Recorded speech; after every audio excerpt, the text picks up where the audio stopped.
Hi, this is History MD coming to you with a review of a book concerning the origins of human disease. The Origins of Human Disease by Thomas McKeown, a British historian of medicine, physician, and epidemiologist, was published in 1988, the year of his passing. His idea following which population increase in Europe since the 18th century was simply the byproduct of better economic conditions, which meant improved overall nutrition, came to be known as the McKeon Thesis. The 233-page book has a clear and concise structure. The first part presents a general history of diseases, subdivided into three parts: hunting and gathering, agriculture, and industry.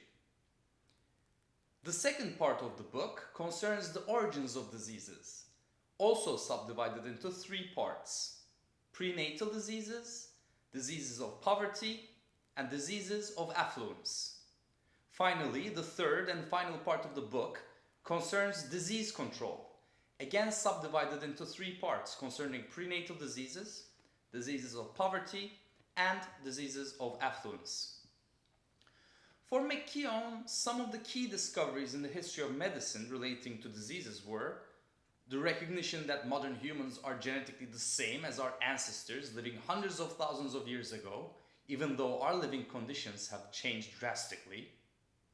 The increase in population in technologically advanced countries, which is independent of improved medical intervention and must be largely attributed to general advances in the standards of living.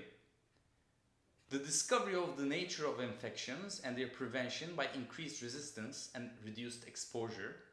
And finally, the recognition that most diseases have environmental origins and are preventable if living conditions are improved. McKeown writes that the health of man is determined by both positive and negative requirements, by the satisfaction of basic needs and by avoidance of serious hazards. There are four basic needs: food, oxygen, warmth, and water, perceptibly identified by the ancients as the four elements: earth, air, fire, and water. The length of time for which people can survive without these essentials is inversely related to their availability: oxygen for minutes, heat for hours, water for days, and food for weeks. Human life is impossible unless oxygen is immediately available, and over most of the Earth's surface, it is virtually unlimited.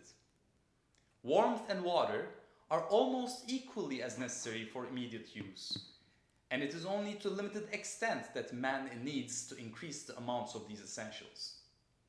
Oxygen, warmth, and water are the given requirements for health, and we cannot survive where they are seriously deficient. We can live in the foothills of high mountains, but not at their peaks. In subarctic tundra, but not near the poles. At the periphery of large deserts, but not at their centers. Where we live also depends on the supply of food, which is strictly limited. People need proteins, which can only be obtained through the consumption of plants and other animals. The size of animal populations is determined ultimately by the amount of plant food, and plants depend in turn on ingredients available only in a narrow band which extends just a few inches below the Earth's surface. Although productivity can be increased, there are strict limits to the size of population that can be fed. Unlike the other essentials, therefore, food is not a given. It has to be gathered, hunted, cultivated, preserved, and at times competed for. Hence, according to McKeown, food is the critical determinant of health and population growth. Concerning hazards to human health, McKeown writes that many serious hazards today are probably all man-made. In prehistoric times, however, they resulted from hunting and gathering, homicide, and penetration into inhospitable parts of the world. But greater risks have come from profound changes associated with the development of agriculture and industrialization. Moreover, These changes have occurred in what is, on an evolutionary time scale, a very short amount of time, which basically means that we're genetically ill-equipped for the ways of life that we have made for ourselves. The first part of McKeown's book concerns disease history and relates to hunting and gathering, the chief activity of our ancestors for hundreds of thousands of years. Naturally, McKeown retraces the origins of the human species, briefly describing the progressive evolution of humanoids into modern humans. McKeown delves into their conditions of life, such as the terrain that they inhabited, their social organization, and of course, the food that they consumed. An avid reader of Malthus, a subsection here concerns population size and restraints on its increase. Now, McKeown recognizes that demographical estimates before the Neolithic era are mostly dependent on indirect sources. However, he does indicate that the human population just before the agricultural revolution was probably around 4 million, in contrast to the 1.7 million during the time of Homo erectus. So, there was population growth during the pre-agricultural times. However, it was at a very slow pace. McKeown writes that the reasons for the slow growth of the human populations were usually discussed in terms of low fertility and high mortality, manifested either or both a low birth rate and a high death rate. Here the author differentiates between deliberate restraints and unconscious restraints. Deliberate restraints notably include the termination of unwanted pregnancies and infanticide, as well as the termination of the old and the handicapped, not to mention tribal warfare and murder in general. All of these are, of course, without the reach of scientific data. Because we lack data, anthropological analysis of contemporary hunter-gatherer societies present a valuable set of information. However, these are far from being consistent. Nevertheless, it is safe to say that limited resources have been a constant in human history. Furthermore, the fact that Homo erectus spread to the four corners of the world suggests that food resources of early human populations were inadequate at best, which created an urgent pressure to seek for more elsewhere, resulting in vast migrations. McKeown concludes that the expansion of populations was restricted substantially by mortality due to external causes such as starvation, malnutrition, and disease. Concerning health and disease, McKeown writes that there is no direct information about human health during the Pleistocene, which is the geological epoch that lasted from about 2.5 million to about 12,000 years ago. Conclusions are therefore necessarily based on three sources: observations of other animals, especially primates in their natural habitats, archaeological evidence, and investigations of conditions of life and health of the few hunter-gatherers who still exist. Now, when we look at other animals, most ecologists tend to agree that disease is only secondary in importance, relating to the population control of wild animals. Here the diseases occur predominantly due to parasites, which cause infection. Furthermore, non-communicable diseases, such as cardiovascular diseases and cancer, are very uncommon in the wild, especially in primates.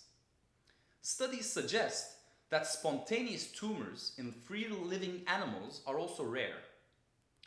The main causes of death of other animals, discussed by population biologists, are food shortage, predation, parasites, and disease. Hence, the evidence tends to suggest that non-communicable diseases are very uncommon in the mortality of wildlife. Causes of death in the wild tend to be due to food shortages, predators, parasites, and infectious disease. However, many population biologists are not convinced that infection plays a big role in the regulation of animal numbers. What is the archaeological evidence, you might ask? Well, we only have bones and stones as evidence from the Paleolithic. These provide no information about abnormalities, which affect only soft tissues. Hence, observations on the infections are limited to the few diseases that cause change in bones, such as tuberculosis, syphilis, and leprosy. We gather from archaeological evidence that tuberculosis exists since at least 3,000 years before our time. Leprosy from at least 500 CE, and syphilis from 1500 CE, so forth. What about present-day hunter-gatherers, you might ask? Well, before the advent of agriculture, the whole world lived as hunter-gatherers. When we look at today, hunter-gatherers are to be found only in a few isolated pockets, mainly at the center and periphery of continents. Current hunter-gatherers include the Eskimos, Aborigines, and Kang Bushmen. However, their contemporary habitats are not reflective of their lifestyles pre-European contact. Contact with other people that have developed agricultural and industrial cultures has resulted in their exposition to infectious diseases from which they probably were free before. For instance, respiratory diseases such as influenza cannot persist in isolated communities.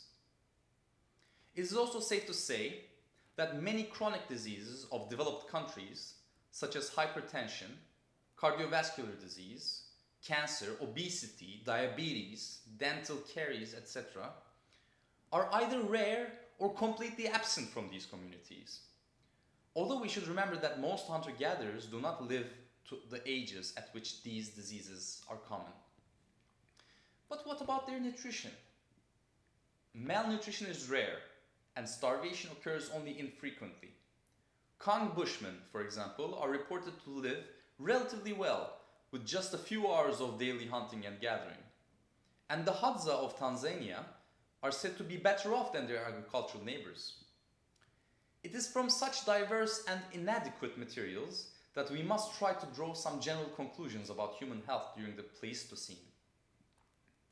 However, we should also note that diseases such as cancer, obesity, diabetes, hypertension, and heart disease are rare or absent in other primates in their natural habitats. They are very uncommon in present-day hunter-gatherers and peasant agriculturalists, and only begin to appear when traditional ways of life are abandoned.